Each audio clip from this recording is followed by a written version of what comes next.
Welcome, everybody. I'm your host, Brooke Trumeter, and we are here today with Thomas Edwards. He is formerly known as the professional wingman. Thomas built a public brand on charisma and connection, but what makes him extraordinary today is the private transformation that followed. He now coaches dadpreneurs to win in business without losing their soul or their families. So, Thomas, for those who don't know you, who are you and what are you doing today? First of all, Brooke, I love that intro. I'm going to copy that because that's actually so precise in what I do in a very short way. So thank you. Thank you for having me here. To put it really plainly, I'm the guy that people call when they need a major upgrade in their business or in their personal life. And I almost hate separating the two because I just don't believe that they are separate. Your life is your life and it's filled with business and responsibilities. And if you're married or if you have kids, those are involved as well. Right. And so when when someone's struggling with trying to maintain or grow or just get a grasp of who they are inside of all of this, I'm the guy that they call. That is awesome. I totally agree with that. Like business and personal, they do. Like a lot of people, well, let me help you with your business life. Let me help you with your personal life. And it's kind of like, well, great. I can be really successful in my business life, but then you're losing the focus on the personal. And that puts strain on relationships, marriages, your children, all of that. Yeah. And then the same thing, if you're like trying to grow in your personal life and, have somebody helping you over there, well, that person, you're kind of losing the business side of it as well. So yeah, I love that because your life is your life. I like that.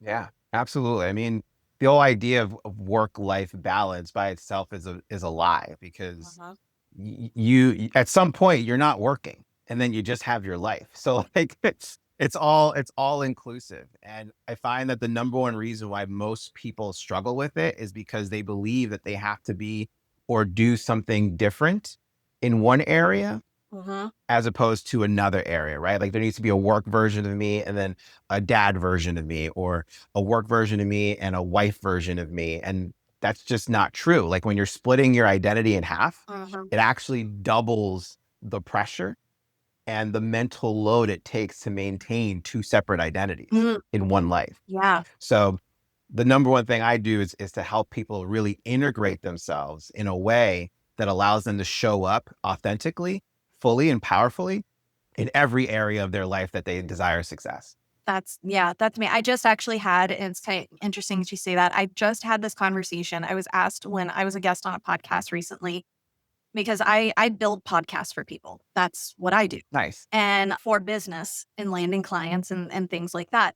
But somebody asked me, they go, well, how do you balance being authentic and your business? Like you talking to people in a podcast or however it is in business. And I'm like, well, they're not mutually exclusive. That being authentic is the strategy. You can't have two different versions of yourself. Are who you are. And if you're trying to put on a mask during business, it's going to fall eventually. And then people can see right through that stuff anyway. They can tell when you're being authentic and genuine, so that's an interesting bit that's come up. So that's actually come up so frequently in the last 2 weeks for me, like the conversation with people. It's interesting. Yeah. Man, I think people are seeking more authenticity, not just within themselves, but also in what they're consuming and who they're connecting with. Because most people, and I'm confident just because I've been doing this for 16 years, most people believe the opposite, that like by being fully authentic, they actually put themselves at risk of harming themselves, whether it's personally or in their business. And I think in today's world, it's the opposite. Like the more authentic you are, as polarizing it may be, it's actually going to attract more goodness in your life. Absolutely. And I had a coach, one of my coaches had talked to me, and I had made that comment a while back. And I'm like, I'm afraid somebody's not going to like me. And then they're not going to want to do business with me, or they're not going to, something along those lines. And he's like, okay. He's like, there's like 8 billion people on this planet. You're not going to, it's fine. It's like it's better for you to sit there and find the people that align with you And by being Mhm. authentic, it's going to bring those people you want to deal with to you, and it's going to naturally repel the people that aren't going to be a good fit for you in the first place. Exactly, right? Like, if you're doing anything that matters, you're going to have a percentage of people who won't like it. Mhm. And Yeah. it's not because, and I often find that it's not because of what you think. Mhm. Like, people just assume that because people are haters, that they're hating on you. Mhm. And I actually don't think that's true. Okay. I think people are hating on what you represent within them. Okay. Yeah. Think about it like I saw this movie, the movie Air, where it talks about how Michael Jordan collaborated with Nike to Mhm. create the Air Jordan brand. Right. And there was this scene, it was absolutely amazing. And it was Matt Damon talking about like basically why athletes are these special people. Mhm. I think that's the movie. Maybe it's another movie, but he talks about why these athletes are special people. It's because it's not because of them. It's because of what their ability and their performance represents in other people, which is what they can't do. Yeah. So whatever bias, cognitive bias someone has, whether it's positive or negative, is going to influence their perception of that. Like for me, I love sports. Mhm. So when I see someone who's excelling at a high level, I have a positive cognitive bias towards that. Mhm. So I can be in the dream of what that could have been like and see it manifested through someone else Right. and be excited for that. But if I'm someone who has not lived to my potential, I'm bitter and I'm disappointed by that. And I Mhm. see someone living out their dream, particularly if it's a dream that maybe I have thought of, Yep. I'm going to hate on them as a just natural reaction because I don't want to see someone else living my dream. Yeah. That totally makes sense. Yeah. And the more you increase your influence, the more you're doing the thing, the ratio, like the percentage of people who are going to hate on you is going to increase. And I always say, like, the goal is to try to make sure that that ratio stays in your favor, right? Yeah. Like Yeah. you want at least 51% of the people in your audience loving you, Yeah. right? But that's just the reality. I mean, the bigger the movement, the bigger the cause, the more you're going to experience people showing up, trying to either bring you down or come against that cause or you. And you just have to be prepared for that. Yeah. Yeah. Absolutely. That's such an interesting take. Very, very intuitive with people Mm. there. Yeah. No, I love that. So take me back just a little bit to what was your life like at the peak of that external success that you talked about before? And then what started your shift internally to be like, oh, that's things got to change? Yeah. So as far back as I can remember, I've always been someone who I would say previously would reinvent themselves. So something massive would happen in my life. I would take that opportunity and reinvent myself. And I realized it was actually as a form of protection Mm, against preventing that thing from happening again. mm, Well, the professional wingman was a result of that, okay. where I was cheated on by someone, reinvented myself to prevent that from happening again. And then it just turned into something that I eventually was able to leverage to a business. Yeah. I didn't realize how big, how fast, and how good I was going to be in this business. I really was just wanting to make this kind of like a part-time thing. Mhm. And then eventually it just blew up. And I started finding myself featured in tons of major media publications. I started to go on national TV. Clients were flying me out to Wow. their city to work with them. I mean, it happened really, really fast in a matter of 3 to 5 years. There was this window. Mhm. And in that time, I found the love of my life. I also got married, moved to New York, was living in Manhattan. I mean, by all statistics, I was crushing it, right? Right. Like using another sports analogy, putting up Hall of Fame numbers here, right? Right. Right. And I'm a young age. I'm at a young age, right? I'm in my mid 20s. So I end up going on the Steve Harvey show. Oh, And this is when he was based in Chicago. He flew me out. I was on the show, totally crushed it.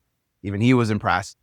And I remember celebrating later that night of just like, I made it, right? Like yeah. this whole idea of what my parents wanted for me, I was totally able to create it. They didn't really understand what I did at the time, but they loved the fact that I was good at it and I was successful. Met the love of my life. She was hot. Like I'm somewhat of a known I person, got you know, when I would started. travel to cities, Yeah. people knew me. And I just felt like I had it all. And the moment after I had that realization, there was this unexpected emptiness that I felt right after. It was almost like, why was I doing all this? Like, what was all this for? I have all these things. Yeah. Like, what is it for? And I didn't have an answer to that because I was living, this is all in reflection, by the way. I was living a life and I created my identity around this life that I thought if I could live it and be this person that I would be loved and accepted and praised and all these Mhm. things. But I didn't really know why I wanted those things and what I was going to do after that. So I felt just very uncomfortable. And naturally, I'm celebrating on a rooftop bar. I was like, all right, well, I'm just going to drink and celebrate, you know, and forget about this. And so got totally hammered, woke up the next morning with a hangover, but that lingering thought was still there too. And I didn't know how to handle it. I was, once again, very young. So I wasn't mature in my emotional intelligence with myself. Mhm. Ironically, could do it for other people, Yeah. but with myself, I couldn't navigate what this feeling was. And it perpetuated what eventually became a severe drinking problem. Oh, And it really, my entire life was starting to just burn down. Right. And so I lost a touch of like the purpose of the work that I was doing. I fell out of love with that. I later found out I was going to become a dad. It was planned. mhm. And it was one of the best days of my life. And at the same time, that identity that I had worked so hard to build Mhm. died in that moment because you can't be a wingman and a dad. Like, how is that possible? That was my mentality. Yeah. So I was actively mourning the death of that identity through just more drinking and drugging and escapism and just avoiding the thing. Mhm. And then all that culminated to eventually like my marriage almost falling apart. And by the grace of God, I ended up, got sober 6+ years ago. And at that point, I was so done with what I was doing that I actually took a hiatus from coaching. Like that day, I retired from in-person coaching, like going out to bars and like working with people.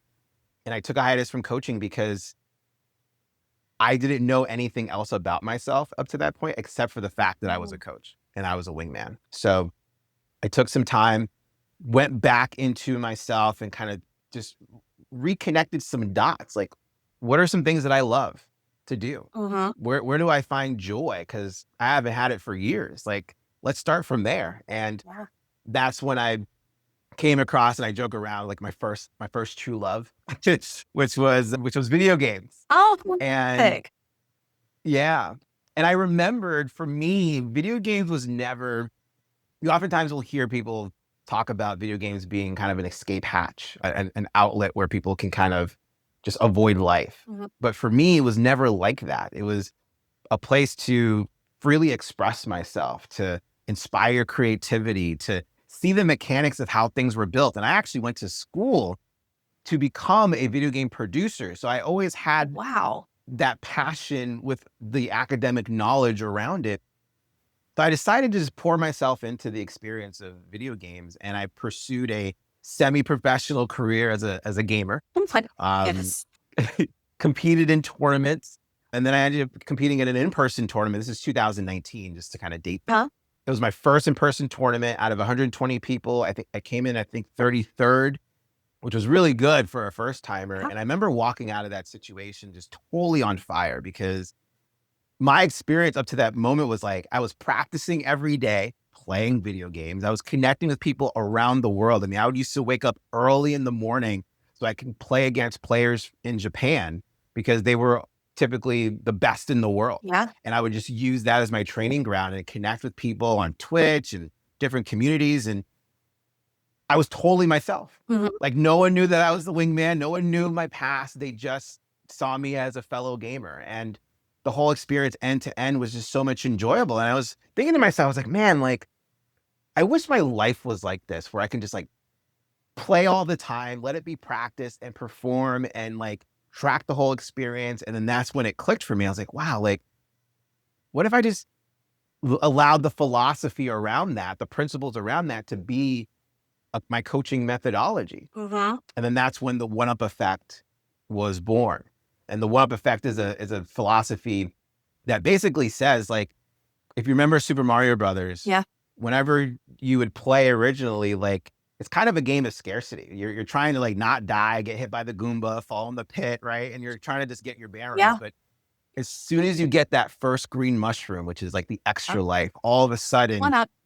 there's a yeah, right. Uh-huh. There's like a psychological shift that takes place where you're just like, wait, like, it's okay if I make a mistake because I have another life, Yeah. right? Yeah. And all of a sudden you're exploring, you're taking risks, and Yep. if you do make a mistake, not only do you have an extra life, but you have feedback and the replay value that you're playing a game, knowing that you can get better. Yes. And that whole philosophy to me was just incredible. So I just went home and I like designed this whole philosophy.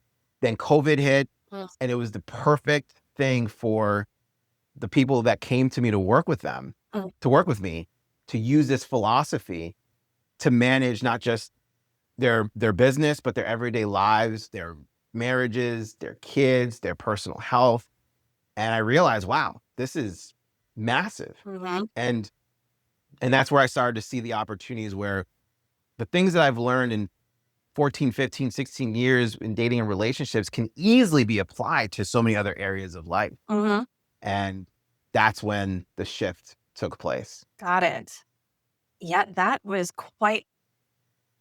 quite a journey. That journey. You have no idea, bro. That's here. I'm like trying to like process all of this as you're telling me. And I'm like, on from essentially, being the wingman. And what I'm getting out is almost like you kind of like Will Smith in Hitch, the Mhm. movie Hitch. Yeah. Yeah. A lot of people would say that you're like the real life Hitch. And Yeah.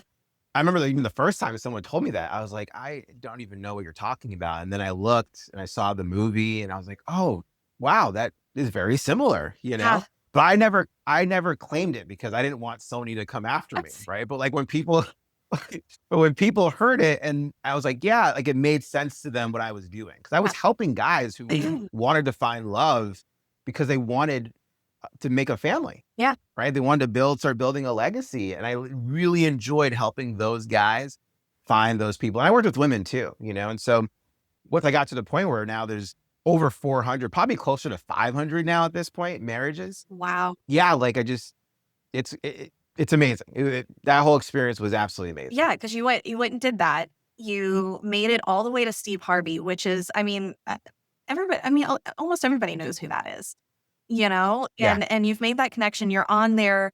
I mean, you seem like you had it together. And then I think like at that point, is it one of those things that you're just like, where do I go from here? Or, you start, like you said, starting to look for purpose, right?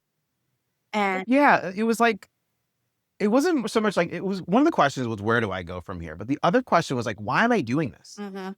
Like that was a harder question to answer. Yeah. And when I got to the core of it, it was, I was doing this for other people. Mhm. And that's when I realized I was playing someone else's game. And you needed to be onto yours, hence moving through and Yeah. finding that connection to.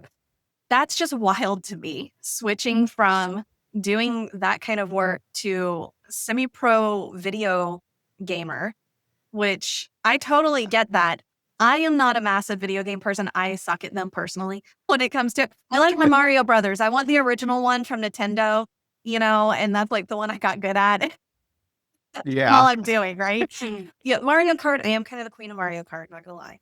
Nice. The kids in my household here, they're kind of like, no, I don't want to play you, mom.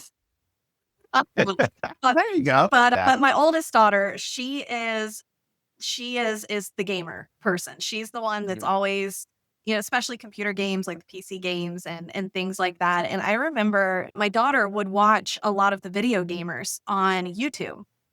And I was one of those that was kind of judgy about people being obsessed over video games, not gonna lie, you know? Yeah. And I kind of would get on her and I'm like, hey, I'm like, quit watching people. Why are you spending so much time just wasting your time watching people play on video games when you can just go out there and go play it yourself, you know? And she's Hmm. like, well, mom, she's like, why do people watch football when they can just get out there and go play it themselves? And Mm, that's a good one. I'm like, well, because they're watching people do it at such a high level that, you know, there's no way they would attain that, you know, themselves. And she's like, yeah, same thing. She's like, these guys are playing this stuff and they do it professionally. And it's such a high level of playing that, like, I can't play that way. And I'm learning things by watching them. And I'm like, okay, all right. I can't argue with that. Yeah. then, and then as she got older and she became an adult, and she went to apply for a job as a 911 dispatcher. Mm, And the entry stuff that, like, testing that they had you go through was being able to manage multiple open windows on different computers. And you've got something coming in over here and you're having to deal with it. And then as you're kind of like successfully doing this, it would almost like level you up. And it would yeah. a second thing that you had to manage at the same time you were doing this first thing. And as she Mm. was explaining this to me, she's like, thank God I played video games. And I'm like, she's like, mom. It's like, yeah, okay. Like, maybe that was maybe it was a good thing, you know? Yeah. So it's really interesting tying the video games into life as well. And the one up effect that that you've talked about, because you do. You get in life and you're so afraid to make a mistake that it Yeah. can almost like freeze you in one place where Hmm. you're not going to make any moves because there's a 50-50 shot that it's not going to turn out well. And everybody looks at the negative on that, like, oh, I'm not going to get a second chance, or I'm not, if I do this, it's going to screw it up, or it's, whatever it is. And they fail due to lack of movement, Yeah. not because they actually did anything wrong in trying. The problem was Hmm. didn't.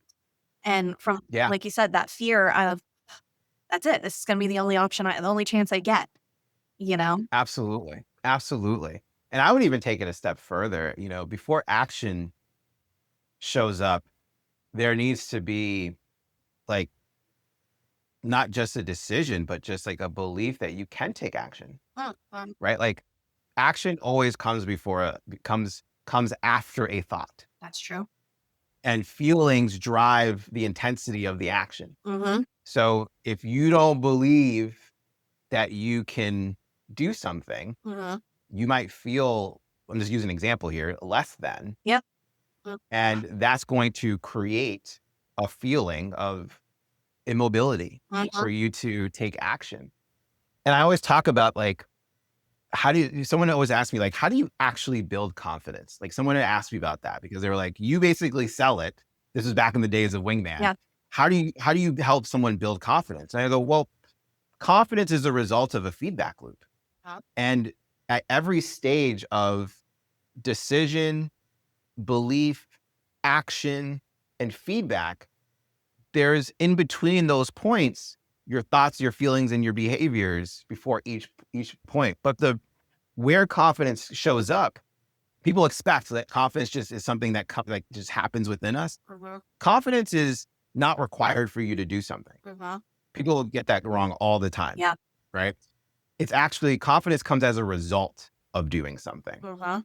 And inside of that, it's your interpretation of feedback from the action that you took Mm. that'll determine whether your confidence goes up or it goes down. So I'll give an example of like when I used to take my clients out to meet people out at nightlife environments, I would always observe how they would respond to when they would approach someone and it didn't work out. Mhm. And oftentimes when they felt they had a negative bias towards the feedback that they received, Mhm. the chances of them actually having a successful interaction the next time was significantly less, Wow. significantly. But if they were able to see something about what they did that was good, and then they went in and focused on improving even that part, Mhm. their chance of a successful interaction went up dramatically. Wow.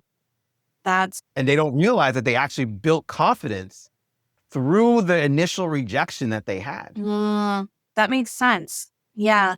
Do you think that from your experience with dealing with people both in your wingman and in the, what you're doing now, the one up effect, do you find that humans have a tendency to gravitate to the negative thoughts versus the positive ones more? Yeah, absolutely. Most repetitive thoughts that we have as human beings are actually negative. Yeah. Yeah. So we are constantly, even just if we even have social media or screens to look at, the majority of our thoughts that are repetitive are negative. So now if we insert social media and screens and advertising and so much other things, it actually compounds exponentially because we're constantly sizing ourselves up against most people's perceived best, right? Everyone's highlight reel, we're sizing up with our reality, and Right. it's always going to fall short. Yeah. I call this one of the things that tries to convince you that you suck. It's a total ego trap. Yeah. Is when you compare yourself to other people's best, you will lose every single time. Like it's a winless situation. Yeah. And the antidote to that is actually gratitude, believe it or not. When you're actually grateful for your own strengths, grateful for the things that you do have, grateful for, how far you have come, that actually helps elevate your confidence in a more natural way. Why do you think people, have you found a theme or anything that has kind of given you an understanding as to naturally why people tend to be so negative about themselves? That like instead of finding that positive, that we tend to just naturally gravitate to that negative aspect. I mean, because it really doesn't feel very evolutionarily prudent for us because it's kind of Yeah. does the opposite of, benefiting us. So why do you think that we do that? Why do we do that to ourselves? Programming. Yeah. Programming from a kid, like from out of the womb. Most kids, studies have shown most kids are told no dozens and dozens of times a day and it's told yes very few times a day. And that's just at home. When you go to school, the entire experience is all about course correction. It's all about what you're doing wrong and how to do it better. There's rarely acknowledgement or praise for actually doing your job. It's expected for you to do well in school. But so when you do it, you don't get nearly as much praise. But if you do something wrong, there is a focus on that. So we are constantly indoctrinated to look for error, to look for what's wrong with ourselves. And in some ways that's good because we can always find ways to be better. But if we don't take moments to acknowledge that we actually are good now, that's what makes it tough. Yeah. Okay. Yeah, no, totally. Now, I know like in my own personal journey, I've kind of dealt with imposter syndrome a lot. And you talk about like, having confidence to do the things. Like I know I've been successful at doing many, many things, but it seems like no matter how many times that I am personally successful in doing the thing, it's always but why would anybody want me to do that? Why wouldn't they go for this other person? There's other people out there better than me at this. Like, I'm not somebody anybody would want to, should want to deal with. I mean, who am I? And Yeah. did you ever kind of feel that way and experience that kind of like in your own journey? All the time. Yeah. All the time.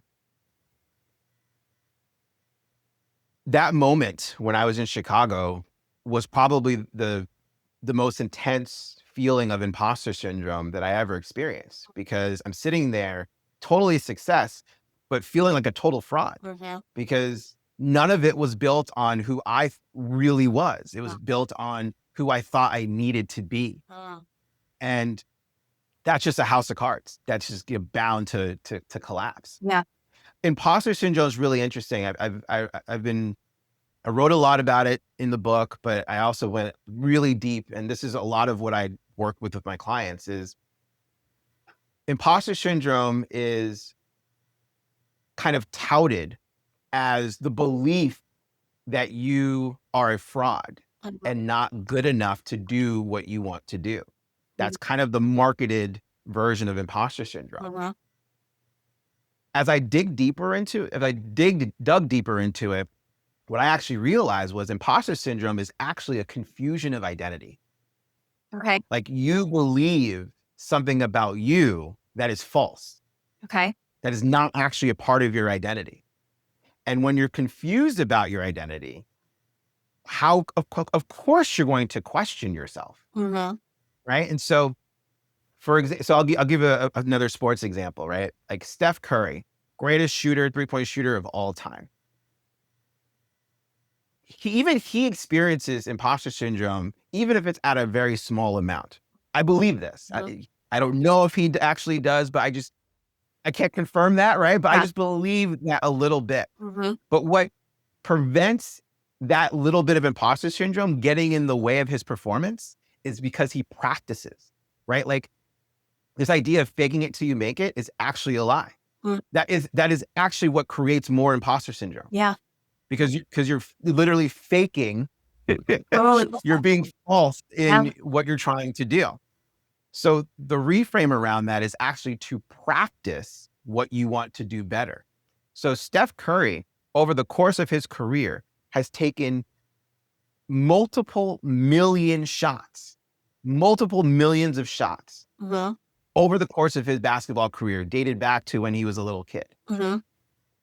I don't know the exact number of how many 3-point shots he's made in the NBA, but I can tell you it's a very small amount, maybe less than 1%. Mm-hmm. Right? Wow. Mhm. So he's taken 2 million, let's say, for example, 2 million shots over the course of his career, but he's only known for having made less than 1% of them in his career.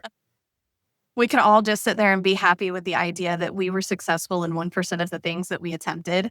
And that's, Yeah, absolutely. yeah. Right? Usain Bolt's another great example. Fastest man alive several years. Yeah. And he's only known for that because he's able to run one race for less than 10 seconds. That's it. Right? But think about how much time he's put in to run, Mm-hmm. miles that he's put in to run, how much Yeah. time he's put in to run. Like those 10 seconds is a micro fraction of the amount of time that he's invested practicing for those 10 seconds. Mm-hmm. So, so I share these two examples, and there's so many more examples to give, but the idea is the imposters are people who are actually fake. The imposters are people who actually do things and have an ulterior motive, which studies have shown that like 1 out of 7 people actually are real imposters. Really? Wow. When you are practicing and getting better, you're not an imposter. There might be a moment where you question, can I actually do this? Mm-hmm. But if you look back to your preparation and all the things that you did leading up to that moment, your identity is clear. Mm-hmm. You are that person. Mm-hmm. And I would even go as far to say, even to you, Brooke, like there might be people who are better than you, Mm-hmm. right? Yeah. But you are uniquely equipped to do the things that they can't do, This is true. right? And so when you have someone who's uniquely equipped, and then you have someone who is excellent at a high level, that's when you get someone the likes of Steph Curry. That's the one where you get the likes of a LeBron James or a Michael Jordan or a Tiger Woods or a Usain Bolt, right? Like Mm-hmm. it's peak practice, peak character Mm-hmm. creates those icons. Interesting. Yeah. But you don't have to be at that level. Wow. You can be just very good character, very good in your practice, and dominate just the same. That's really interesting. Yeah, no, that's I can totally see that. Yeah. You have such an interesting way of putting things.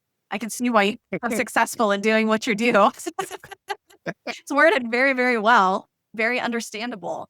And yeah, I want to take and go back a little bit to as you were kind of coming up with that one up effect and you were, kind of moving through your journey. What was that like with your family? How did that Mm, go with your family? Because I would think, as you were talking about some of the things you said, that during your wingman time, if I remember correctly, you met your yes. wife during that time, right? Mhm. And you were going to have your child and everything. So how did all of that affect that relationship, and how did you guys manage to kind of work through that and get through that? Oh my gosh. Like that could be its own podcast. Honestly. I mean, the how close I was to losing my family, like, I cannot understate how close it was. I mean, it was very, very difficult for everyone Mhm, because what's really tough is when you have the woman in your life who sees you for who you are, but is also witnessing like, not that person. mhm, Right? And the faith required to, like, believe that that person is really there, but you're still enduring the harm and the hurt that, like, this other person's behavior is causing, like, it just it takes a toll, and I word it that way because that's what my wife had to endure. yeah. I was not the husband, and I was not as present of a father as I could have been Mm, during that time. And when I got sober, it minimized the damage that, like, consuming alcohol and drugs would do, which mhm, of course is a great thing. Like, I'm so blessed by God to not have to worry about that ever again. And there was a lot of repairing that needed to happen yeah. because the truth of the matter is, even if I was wasted or unconscious or blacked out, like, it's still me who is doing these things, and I needed to take responsibility and to make things right. Mhm, And that took great effort. mhm, That which I was committed to, because at the end of the day, I'm in a marriage. yeah. And if this marriage is the Titanic, Mhm, I am going down to the bottom of the sea with this thing. yeah, I'm not just gonna bail. yeah, I'm not gonna pull the rip cord or anything like that. Like, that seems so common today. Like, yeah. I Is. I chose this woman Mhm, and I'm going to be with her until, like, the last day, whenever that is, mhm, whether it's my last breath or we actually are just everything's burnt to the ground, you yeah, know? And I said this to her, and what's tough is you say these things with such conviction, but your previous behavior has shown otherwise. yes, So, yes. you know, Actions speak louder than words type situation. Yeah, exactly. mhm, So thank God for the one up effect because I was its first client and I was able to create a gamified lifestyle that allowed me to track all the things that were important to me in my life, such as improving my health, improving my connection with my wife mhm, through various things like weekly date nights and verbal words of affirmation and opportunities to express my love. Same thing with my daughter, mhm, spending time with her on a regular basis to have that connection point, being able to just gamify how I'm absorbing information, how am I increasing myself as a valuable asset to the world, mhm. tracking my contribution and being of service to other people locally and inside of my family. Like, all of these things came together, and when I tracked it, all of it improved because there's a principle behind that, Yeah, right? Everything that gets tracked typically grows, right. right? Yeah. And that's when I started to see better results. My wife was increasing her trust in me again. Mhm, I was becoming more consistent in the way I was showing up, so I was able to build integrity not just within myself, but also with my family. mhm. Right? I was becoming the guy who did what he said, Yeah, and it took a long time for me to get back to that place. And it wasn't, this whole, like, this rocket ship that just went up. Like, we had ups and downs and that we had to navigate. And one of the things that we realized that was very lacking in our dynamic was open communication yeah, that's because a lot of everything people. Mhm. yeah, because everything felt sensitive. Mm, Everything felt like mm. if we said something, the next war was going to start, right? Like, Walk on it was eggshells and waiting for that next shoe to drop. absolutely, right? And here's the Yep. truth, like, there's no one who knows me better than my wife, and so she has the keys to the nuclear bomb that could, like, go off in our marriage, Right. and I have the keys to hers, Yeah, right? And yeah, so you were sitting here and it's basically a cold war Yeah. because we don't want to do that to ourselves, right? But we're afraid that if we say the wrong thing differently, Yeah. we would like accidentally trip over the fire button, right? And so we had to sit down and realize that like we need to create like entirely new dynamic around communication and what our marriage is supposed to be. Mhm. And one of the most important things is we have to understand that we are on each other's team. Yeah. Like under all circumstances, there's no part of me that comes into an interaction with my wife thinking that I'm going to get the best of her or I want her to feel bad because of how I'm feeling. Mhm. I actually want us to be able to move forward together. Yep. Sometimes that gets forgotten, Mhm. right? Yeah. Especially when we're triggered or dysregulated. But because of that intention, it's important that we can communicate as openly and honestly as possible without the feeling that we're going to be persecuted or judged, because there is when we can start to feel safe, not just in our marriage, but in our home, Mhm. and we're sharing each other. And that was a huge, huge inflection point in our marriage. That's amazing. It's wonderful. It seems like you guys have come out the other side stronger and Yeah. more in tune with each other than ever. It's kind of, went through those trials and tribulations, but it showed you what you guys were actually capable of doing together and, Hmm. what all you actually could face. And going through that knowing that you got through that probably makes a lot of the other day to day or the, issues that pop up here and there in life seem like they're just kind of, this is going to be an easy one to get through. That's all right. Yeah. We're good. Yeah. We I got mean, this. when it comes to crisis, I mean, we know that we got each other and that we're excellent at that. We just know that. And like on the other side of it, like if I had told anyone or she had told anyone that one had left the other, Mhm. I don't think anyone would blame either of us Yeah. for it, right? Because we were at that point. Yeah. But the decision to stay together and to work through it was massive for us because we realized that we are actually better together. And if we separate, like the odds of us having the growth and the maturity and the wisdom that can allow us to move forward in life, it would have been affected by Wow. trying to do this on our own. Yeah. So that's really our mantra is like, whatever's going on, like we're better together doing this than we are separate. Yeah. And I agree with that. I think that, in my opinion, I think that today's world and society in general, I mean, like if you remember, like back in your grandparents, how long did your grandparents have their refrigerator? I mean, that thing That's lasted right. for decades, right? And Yeah. now it's like you're shifting them out every 5 years because they fall apart. It's not worth Right. getting the part to fix it. It's not worth, this, under the other. And Yeah. things today are almost designed to discard them when they become Mhm. problematic. And Yeah. I feel that like people have taken that same idea into marriage. And, Mhm. in a lot of ways that it's just something that like, as it gets hard, as it gets complicated, it's just something to discard it, try again, start over, just, Yeah. and not put in that work. And I think Mhm. we see a much higher divorce rate today than what we used to, out of that stuff. And I think that's amazing that that you guys chose not to start each other. I think that's amazing. Thank you. And we've been together for over 11 years, and so like it's a testament to the work and the effort that is required to make something like this work, Yeah. like it's yeah, like it's just so important. Like we're not and here's the best part about it. Like we're not together because we have to be, Yeah. right? Right. Like like we wake up and we every day we're choosing to be together, That's right. right? And I think we forget that part, right? We Mhm. forget that like it is a choice. Mhm.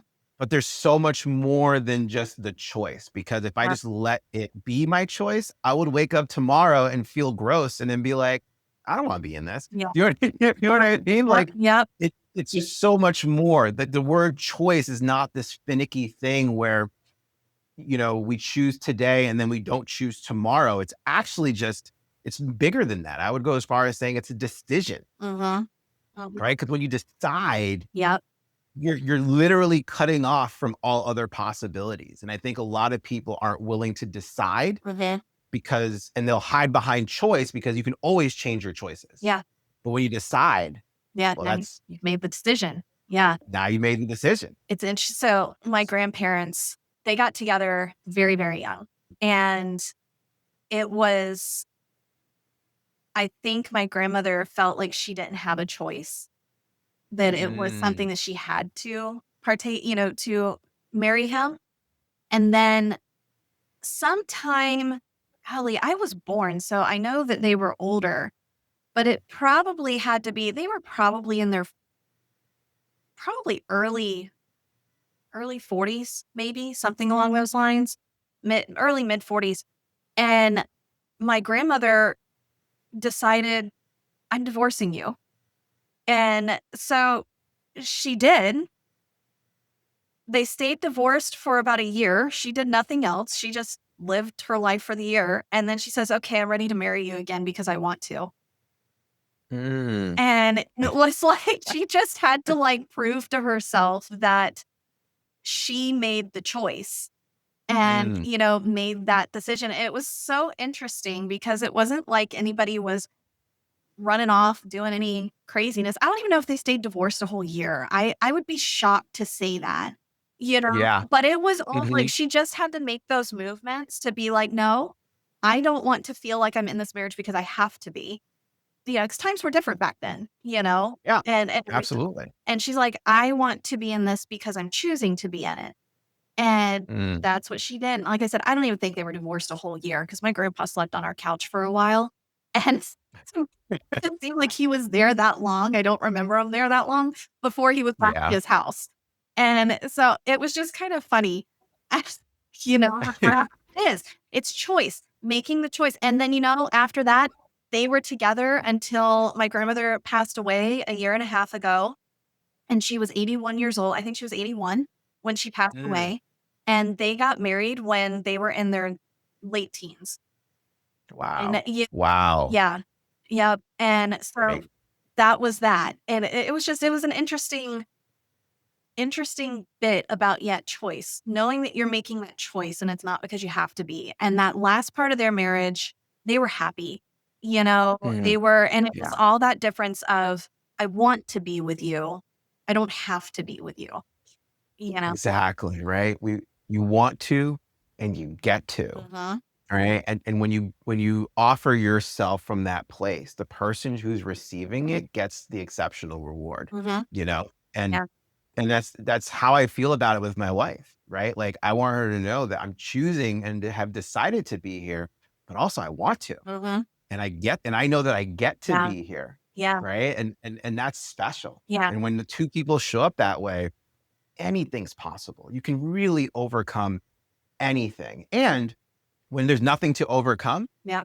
you can really be in what my dad calls like the honeymoon, the real Yeah. honeymoon.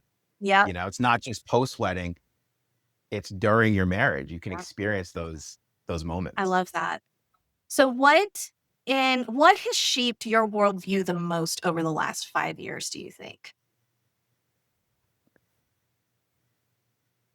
I mean, I would say the number one thing is the realization that principles do not discriminate. When I Right. see whatever's happening in the world, in my life, in my business, in other people's businesses, like all I see are principles playing out. Mhm. That's all I see. Yeah. And and the reason why principles are so great is that they work. They're Yeah. effective. They never not work. Yep. Right? Yep. If they don't work, it's because the person who's applying the principle is not applying it the way the principle is intended to be applied. Absolutely. And because of this, it actually created more peace for me when I see chaos happening in the world, Mhm. because I can see, oh, that's a principle actually playing out. Mhm. That's happening. And there's a principle that actually can reverse that or counteract Yeah. that not enough people are applying. Yeah. Right? So that principle is causing the chaos right now is basically considered the higher priority principle Mhm. that most people are adopting. Mhm. And so that has completely, changed even how I coach, Mm. because people are successful in their lives. Mhm. Doesn't matter what area, but there's one area of life where I know that they're successful in, and they'll tell me what that is. Mhm. I don't think anyone goes through life not being successful in an area of life. Right. And when I hear from them how they're successful, I hear principles. And Right. in my mind, I'm thinking, okay, like if that principle works for you there, there's no reason why it can't work for you in a place you want it to be, you want to be successful in. Right. And if more people understood that Yeah. and applied those principles, oh my gosh, like the world would be a totally different place. Yeah. And the people who are complaining about how they're not, living well would live extremely well because they're applying their own success principles in other parts of their lives. And so that has been a huge game changer for me and for the clients I've been able to share that with. Yeah. Yeah. No, totally. Because it's when you see, like you said, when you see chaos happening, if you can see the principles in it, what clicked with me for you saying that was that it, if you can view the world through that, it makes sense out of the chaos. It doesn't make it look like it's just randomly happening for no reason, Yeah. which gets Hmm. scary because what are they? Yeah. I mean, like, see, I'm a big comic book nerd and science nerd and stuff like that. So, like, Yeah. but it's always like, people fear what they don't understand. Yes. And if they don't understand why something's happening, now it's scary. And Yep. you can see the principles behind it, then it's like, oh, okay. Now that makes sense. Now, okay, it's not as Yeah. scary anymore. I still don't like it, or I still, whatever it is, but at least I understand it, you know, Exactly. the out so Exactly. you can make decisions to move, to move forward.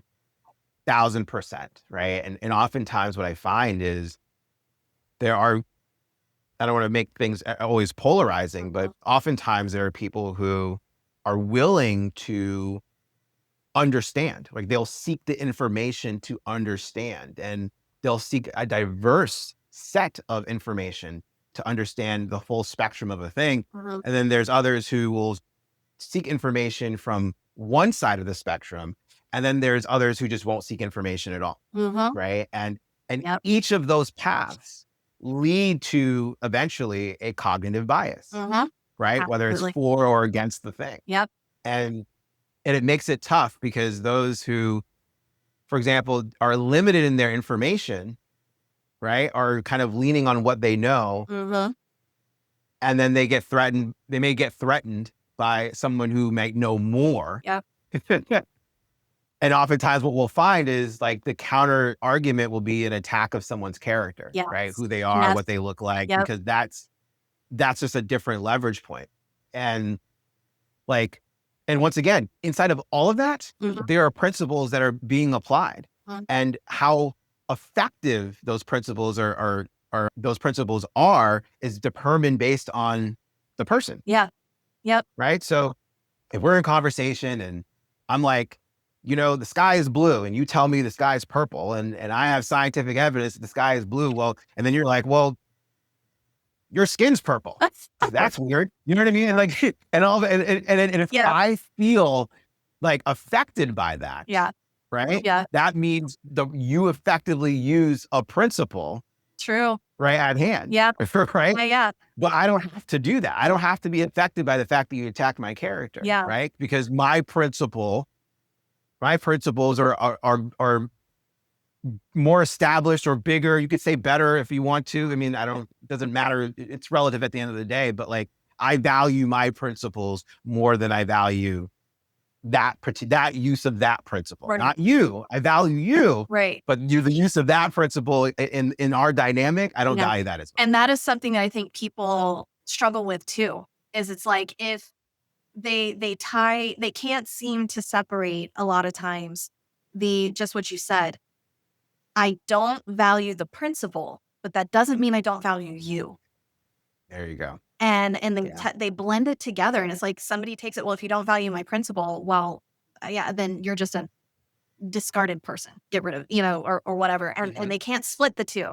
You can have a good person and not agree with Yeah, everything they say or everything they think absolutely. or whatever. And with my daughter, she's she's highly intelligent, and that can be to her benefit and to her detriment at the same Mhm. nothing. She just turned 21 this past month. But growing up as a teenager, they know everything. Yeah. They know it Yeah. all, everything. And what they're thinking is the right thing and, whatever. And I I think she hated it to start with, but she grew to love it. I didn't care what side of something she argued. I didn't care whether I agreed with it or not. And boy, if I wouldn't sit there and pick up the other side of the conversation and Hmm.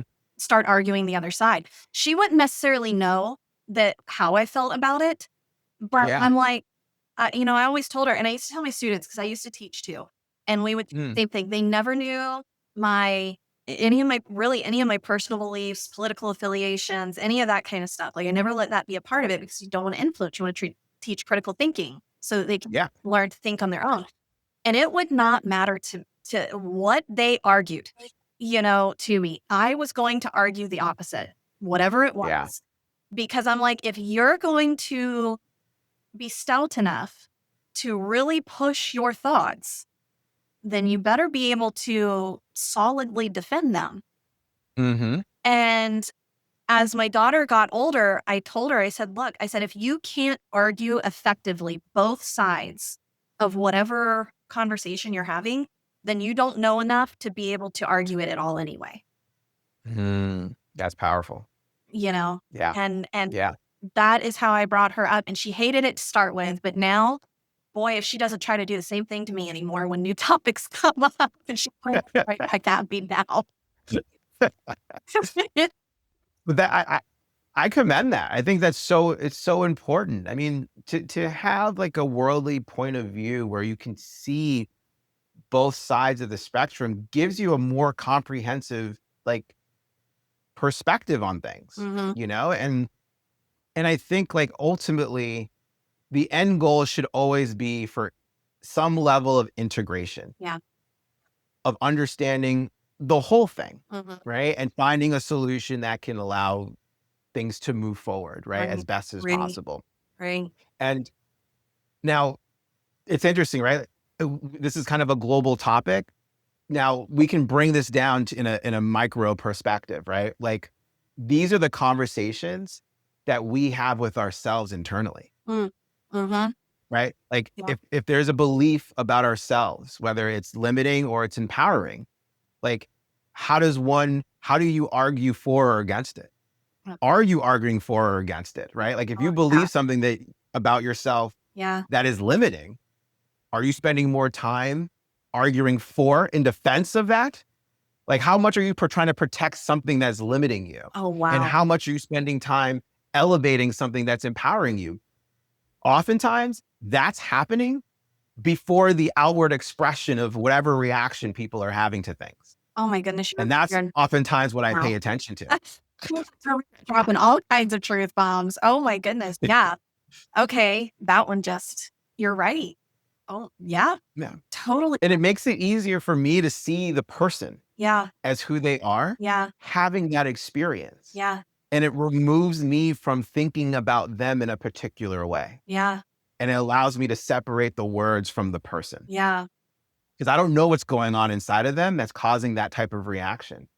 Very. And it's not about me. Yeah. They're talking to me, but it's not about me. Yeah. It's about whatever they're internalizing in the conversation they're having internally Yeah. that is resulting in what's coming out externally. That is, yeah, that's true. I could totally see that. Yeah. What do you believe now about success that your past self back when you were 22, 23 years old would never be able to have accepted? Hmm. It's a great question.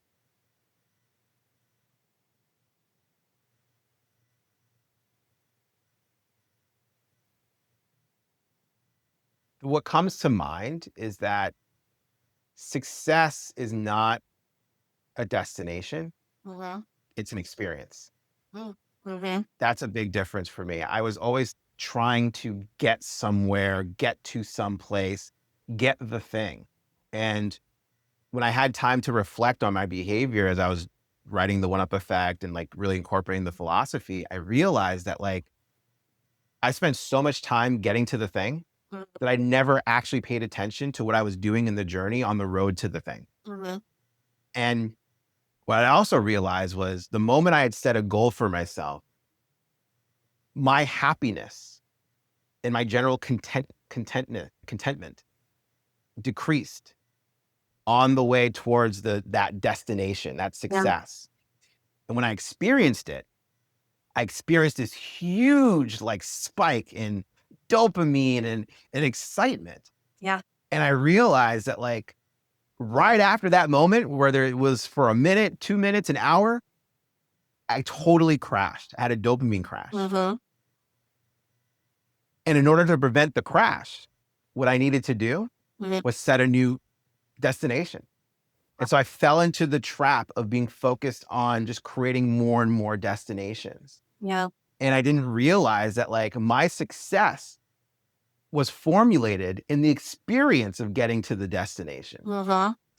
So what I do now is I set targets and goals and those type of things to give me direction of where I want to go. Mhm. But I am more focused and present to the journey and the principles and the habits and the things that I'm creating that's providing me these stepping stones of success Mhm. along the way. Cause that's what I value now more than ever. Yeah. Right. Like Mhm. imagine living in a world where if you decided that you were going to be successful at something, that it was going to happen. Mhm. So if it's going to happen, why not just enjoy the experience getting there? That is so true. Yeah. Yeah. I love that. I love that. Now you have the book that you have coming out, right? The Mhm, One Up Effect. They can go to your website and get a pre-ordered copy, correct? mhm. Okay. Yes, absolutely. All right. And we're going to drop those links and everything down in the show notes and in the comments and everything too. So they'll be able to get over there to that. And I suggest everybody going and running and getting this. I love that. And the other thing that we were talking about is you have an event that I was seeing on social media, You're Better Together. You want to tell us a little bit about that? Yes. So Better Together is a 4-month coaching experience that's facilitated by myself and my wife. Love it. And all the things that we talked about, even on this podcast and more around how you can create more peace, joy, and connection in your marriage. Mm-hmm. We go through that whole experience, communication tools, rituals, interpersonal experiences to have separately and together, Mm-hmm. a group oriented community of couples who just want more out of their marriage. And one big distinction that my wife and I wanted to be clear about is we're not looking for marriages that are on the rocks, Mm-hmm. right? Like that, like are on the brink of divorce. There's nothing wrong with that. Yep. But the amount of lifting and recovery might require more resources and tools beyond just being coached. Mm-hmm. But there isn't enough support for couples who actually just want to be better, Yeah. right? They just want a better marriage, Totally agree. not because anything is wrong, Mm-hmm. but maybe they don't have a path or an awareness of how to better their marriage. Mm-hmm. They don't know how to approach the conversation because it might be one of those ticking time bombs of saying, hey, I want more out of us, Yeah. because we don't know what the other person is going to react. Right. And so we really wanted this to be about people who want better out of themselves, out of their partners, and out of the experience of marriage. Mhm. And so if you're interested in that, you can also go to thomasedwardsjr.com Yes. or you can DM me on Instagram. I'm at the Thomas Edwards Jr. and you can actually just say better. And that'll let me know that you want to specifically talk about Better Together. Absolutely. Yeah. No, that sounds amazing. I love that because yeah, it is.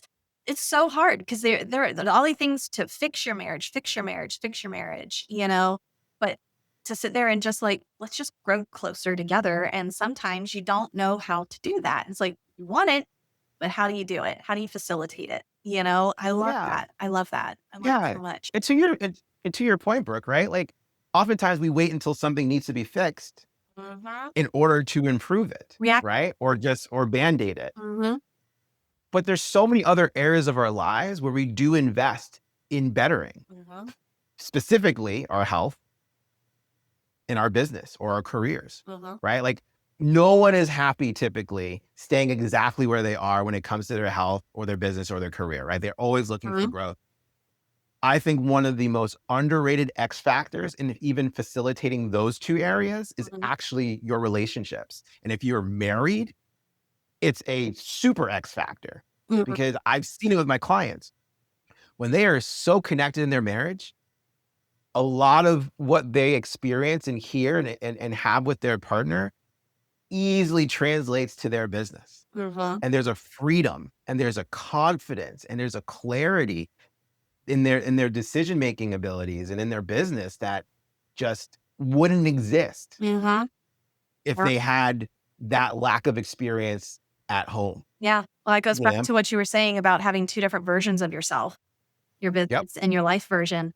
And they really aren't. It's one version, you know. exactly. I love I that. mean, imagine the freedom that comes from just Yeah. you being who you are Yeah. wherever you go, and it's not easy, right? Like I always joke around and say, especially for entrepreneurs, like you have so many hats that you try to wear Mhm. when you're starting a business or you're an entrepreneur. And I create this visualization of like, you still can only wear one hat at a time. Mhm. Because if you try to wear more than one, you just look silly. Yeah. Right? Like you just look silly wearing 7 hats at once, right? Like you still have to wear, but what people forget is that at some point, you're not wearing a hat. Mhm. You're just you, Yeah. right? Yeah. Absolutely. And and you are wherever you go. Yeah. Wherever you go, there you are, right? And so Get away from if it. that is the case, you might as well just embrace it Yeah. and bring it all together. So, what does the next season in life look like for you? Man, actually really start with something that is not as exciting. Well, doesn't seem as exciting, but like I tore my Achilles 2 months ago at the time of this recording. Mhm. And actually it's 3 months ago now. And even though it was a debilitating injury, I can assure you it was one of the best times to have the injury and one of the best experiences I've had recovering from the injury because it gave me an opportunity to stop Mhm. and reflect and see like, what do I want to do moving forward? I recently turned 40. Like, what do I want my next decade to look like? Right. Mhm. And this is where all these things started to come up with like, why don't I just do all the things? Why don't I create things wrapped around the things that I want to do? Mhm. Like, I have this book that's going to come out at some point. Like, I'm so excited to share the wisdom of this book in so many different contexts, whether it's in someone's personal life, in organizations, in businesses, with married couples who are in business together. I mean, that's a whole other A thing, whole right? But other like, ball game. yeah. But like all that's super exciting. I'm looking forward to curating events where I can get people together and experience of the rush of and the history behind high performance, particularly cars, Oh. and aligning it with their own internal ambitions Mhm. and bringing it together in a way that allows them to take all that to another level in their lives, in their homes, in their businesses. I'm looking forward to continue to be with my daughter and watch her grow and continue to be a guide for her in the best way possible. Like there's so many there's just so many things that I'm looking forward to.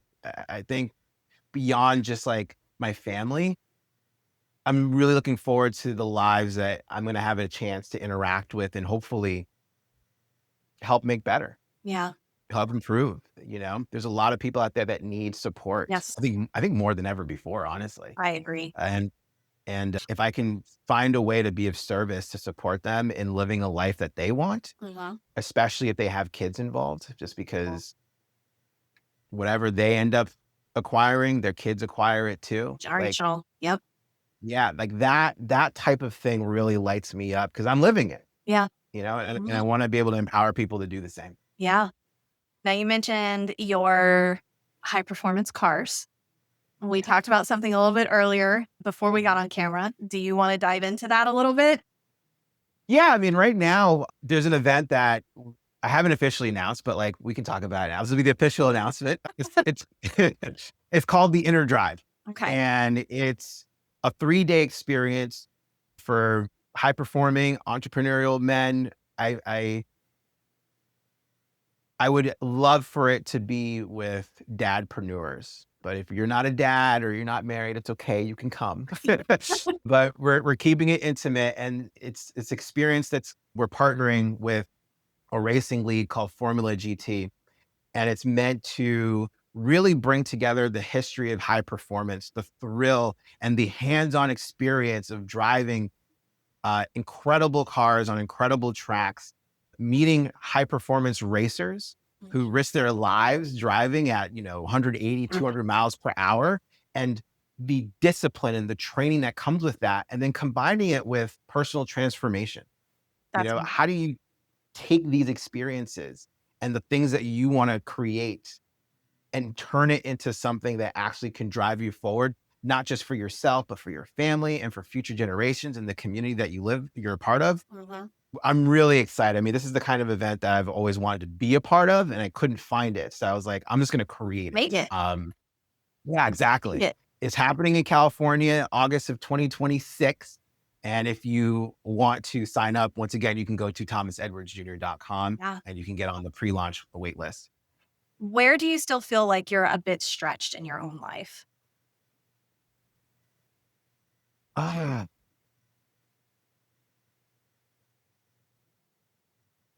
now, this is funny, right? Like all the things I'm talking about that I'm really looking forward to Mhm.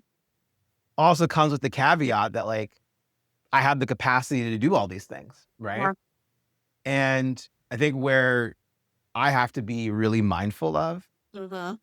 is how much am I giving my time and attention to without having to sacrifice the things that are important to me, particularly my health, my family, my connection to God, my friends, and then also my clients, right? Mhm. They're on that list too. And so if anything, where I could be stretched thin, I don't really feel stretched thin yet.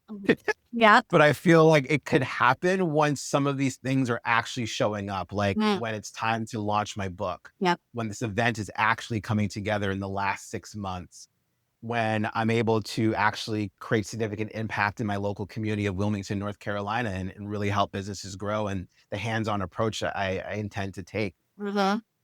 There's going to be moments where I'm going to feel overwhelmed. And I know like that's just guaranteed, but I'm so grateful to have tools Yeah. and support Mhm. and people in my life that can guide me through that as well. So Amazing. yeah.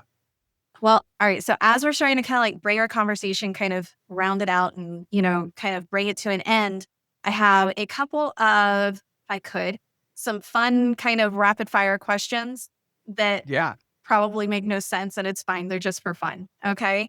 And All the better. all the better. Okay. What is a bucket list item that you still have unchecked? Oh, I talked about this morning. Going to Japan. Oh, I want yeah. to, yes, going to Japan. I want to hit up Tokyo. I want to hit Osaka, Kyoto, Yokohama. I want to go to Yeno Park. I mean, there's so many places I want to go to. I actually, fun fact, minored in Japanese in college. Oh, wow. And I currently have 111 straight days of Duolingo refreshing myself in Japanese. Love it. So yeah, that is number one on my bucket list. Okay, cool. All right. Something that your wife does that you say drives you nuts, but secretly you love it and you'd be really sad if it wasn't there. She is so silly. Mhm. Like, I mean, the kind of silliness that like, even just thinking about it, like I'm getting like sweaty about it. It's like, there's a part of me that's like, oh my gosh, this is so cringe. But then it's also like adorable, Yeah. like I kind of, and she only like, she's gonna hate me for saying this, but like she only like gives that to me. Between Like us, I don't think okay? Shh. Keep yeah, it. like I don't think she like shares that publicly enough, and so I kind of feel like I get the privilege and the benefit of only experiencing that level of silliness, even though it's No. like sometimes creepy, but it's also slightly adorable. That is amazing. I feel like she and I would be fast friends then because Yeah. same thing. Like I get out there and I'm sorry. I can't help it. If Whitney Houston's I Want to Dance with Somebody comes on in a store and it's playing, you better bet that I'm about to put on a full show. Oh my gosh. Happen. It's Yeah. Yeah. That's her. That is totally her. Totally her. There's just certain songs that like you'll just hear and I'm like, Okay. Yeah. Breathe. Like it's only 3 minutes long. It's okay. It's all right. I love it. I love it. One book that changed your life. Oh man, there's so many. I'll always go back to the first book, which was Seven Habits of Highly Effective People. Mhm. I was 19 years old when I read it and had no intentions of reading that book for business. I actually was reading it for communication and relationships. Uh-huh. And because I read a book with that context, it transformed how I communicated moving forward. Love So that. that was a game changer for me. Love it. Okay, I have 2 questions left. All right. Okay. All right. If you had a billboard every dad could see, what would it say? I'm gonna close my eyes and visualize it. You deserve flowers too. Aw, I love that. That is Yeah. true. Yeah. I find that men do not experience the level of praise Mhm. and appreciation in comparison to women. And I think once again, Yeah. this is a kind of a childhood thing. It's Mhm. not an adult thing. But men, especially dads, they work so hard to provide, and the amount of pressure that they hold on to, Mhm. particularly men who are unequipped to handle and manage those emotions, Yeah. the amount that they hold on to is unreal, and they deserve to get their flowers too, literally and figuratively. Yes, I totally agree with that. 100%. All right, and here's my last question. Now, this one is a little deeper thought. Okay, it's a Yeah. little more serious there. So, if we fast forward to the end of your life, okay, and Mhm. everyone that you've ever interacted with completely forgets everything you've said, done, or taught, but you can leave them with one message that they will remember forever, what would that be? Hmm. That's a good one.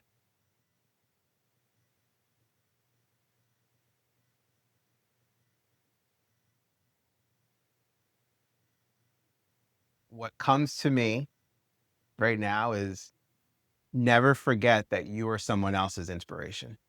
Oh, I love that. Yeah. Yeah, that, Yeah. That one hit hard for me. Like you are always someone else's inspiration. yeah, Never forget that. I love that. I love that. Well, thank you so much for being with us today, Thomas. I have really enjoyed Right. this conversation Me and too. it has been wonderful. So, we're going to drop all those links below so that they can get to your website, thomasedwardsjr.com. And they'll find Mhm. all of this information. They can find you on Instagram where again? The Thomas Edwards Jr. The Thomas Edwards Jr. And yeah, go and I'm telling everybody, go see this. Go look at his Yes. social media. It's wonderful. I scroll it all the time. I'm a mini social media stalker of you right now. Yeah, and I love reading your posts. It's wonderful. They're so transformative. They're important. I love what you have to say. And so I'm going Thank to tell you. everybody you need to go out there, go follow him, go to his website, and let's get on the one up effect. Ah, Yes. I love it. Well, thank you so much, Thomas. Thanks, Brooke. I appreciate you. Yes, you too.